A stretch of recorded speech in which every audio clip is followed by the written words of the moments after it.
জামাতের এই মুহূর্তে নির্বাচনই তারা করতে পারবে কিনা একটা সন্দেহের জায়গা তৈরি হয়েছে।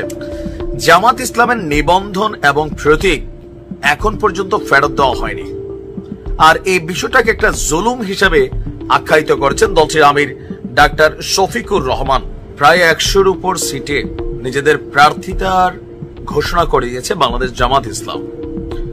নির্বাচনের আগে মোটামুটি যা যা দরকার তার সর্বোচ্চ প্রস্তুতি নিচ্ছে জামাতের আমির সাহেব। তিনি সারা বাংলাদেশ চষে বেড়াচ্ছেন, জেলা উপজেলায় বিভিন্ন প্রোগ্রামও করছেন, কিন্তু জামাতের ইলেকশনের ইস্যুটা আসলে কোথায় আটকে আছে?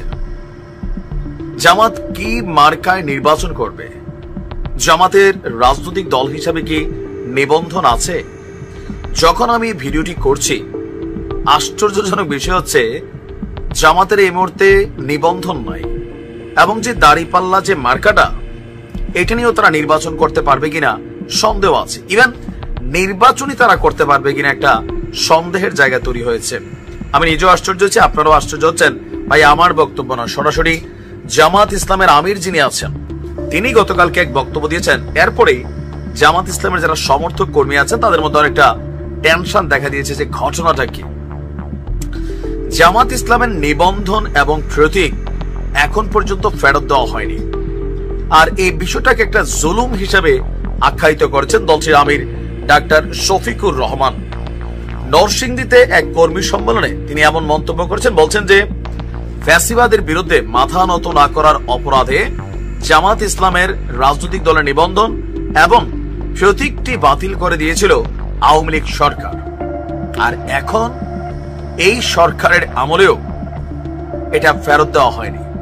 তার মানে দল হিসেবে তাদের কোনো নিবন্ধন এখন নাই। ইভেন প্রতীক যেটা নিয়ে নির্বাচন করবেন দাড়িপাল্লা, সেটাও কিন্তু তাদের এই মুহূর্তে আয়ত্তে নাই। তিনি বলছেন, আমরা চাই গণহত্যার বিচার হোক, তবে এটাও চাই কেউ যেন অবিচারের সম্মুখীন না হয়। আর তিনি এখানে বেশ কিছু বক্তব্য দিয়েছেন যে আগামী নির্বাচন আপনার এটা কেমন হবে।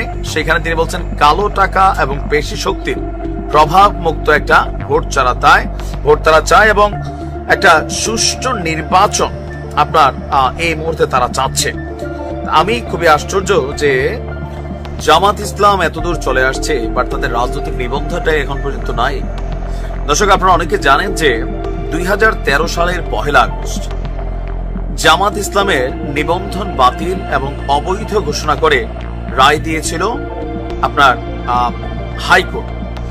তো 2018 সালের 7 ডিসেম্বর বাংলাদেশ জামাত ইসলামের নিবন্ধন বাতিল করে প্রজ্ঞাপন জারি করেছিল তৎকালীন নির্বাচন কমিশন। তো ওই রায়ের উপর জামাত আপনার একটা আপিল করেছিল, বাট আমরা যতদূর আজকে জামাতের আমির সাহেবের কথায় বুঝলাম যে এখন পর্যন্ত জামাতের যেই নিবন্ধন সেটা তারা ফিরে পায়নি, এবং কি আপিলটাও সম্ভবত কার্যকর আমরা যদি দেখি যে হয়নি। তো আপনার নিবন্ধনের তালিকা থেকে নামকর্তন, প্রতীকের তালিকা থেকে জামায়াতের দাড়িপাল্লা যেই ইস্যুটা ছিল সেটাও কিন্তু বাতিল হয়ে গেছে। 2023 সালের 19 নভেম্বর আপিল বিভাগ জামাতের আপিল খারিজ করে দেওয়ায় এরপর তারা নিবন্ধনের সুযোগ পায়নি। 24-এ তো নানান ঘটনার প্রেক্ষাপট ছিল, তবে ওই সময় জামাত ইসলামের নেতারা বলছিল যে নতুন নাম নতুন পরিচয় নিবন্ধন পেলে কিংবা স্বতন্ত্র থেকে ভোট করার পরিকল্পনা ছিল তাদের, এটা আওয়ামী লীগ সরকারের আমলে। এখন 2025-এ এসে আগামী দিনের রাজনীতিতে একটা বড় ধরনের ভূমিকা রাখতে চাচ্ছে জামাত ইসলাম। তাদেরকে নিষিদ্ধ করা হয়েছিল, সেখান থেকে সম্ভবত তারা কামব্যাক করছে, কিন্তু এই দলটার নিবন্ধন এবং প্রতীক যদি নির্বাচনের আগে না পায় তাহলে কোন দিকে যাবে পরিস্থিতি? জামাত ইসলাম নামে নির্বাচনই করতে পারবে না, দাড়িপাল্লা নিয়ে তারা ভোটই করতে পারবে না। তবে আমার ধারণা এর আগেই সম্ভবত এটা সংশোধন হয়ে যাবে, বা তারা তাদের যে আপিল আছে সেটাতে হয়তো নতুন করে আবার রায় পাওয়ার সুযোগ আছে। কারণ আওয়ামী লীগ সরকারের আমলের যতগুলো সিদ্ধান্ত আমরা দেখছি ইউনূস সরকারের সময় এসে সবগুলোই পরিবর্তন হয়ে যাচ্ছে। আমরাও চাই জামাত তাদের নিবন্ধন ফিরে পাক। রাজনীতির মাঠে কাউকে নিষিদ্ধ করার আসলে